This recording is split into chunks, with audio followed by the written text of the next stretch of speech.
اور آپ کو یہاں پر اہم خبر دیں، رمضان المبارک کے چاند کے حوالے سے پاکستان میں رمضان کا چاند نظر آ گیا ہے اور کل بروز بدھ 14 اپریل کو پہلا روزہ ہوگا۔ آپ کو بتائیں اس حوالے سے چیئرمین رویت ہلال کمیٹی مولانا عبدالخبیر آزاد نے اب سے ذرا دیر پہلے اعلان کیا کہ پاکستان میں رمضان المبارک کا چاند نظر آ گیا ہے۔ رمضان المبارک کا چاند دیکھنے کے لیے مرکزی رویت ہلال کمیٹی کا اجلاس 17 سال بعد خیبر پختونخوا کے دارالحکومت پشاور میں ہوا۔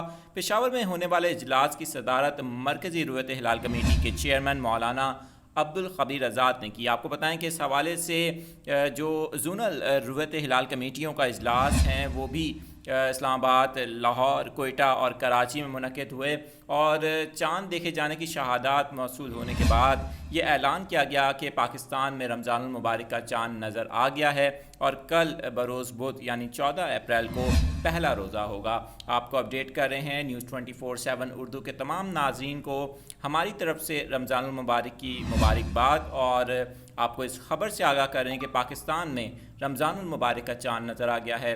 کل بروز بدھ 14 اپریل کو پہلا روزہ ہوگا۔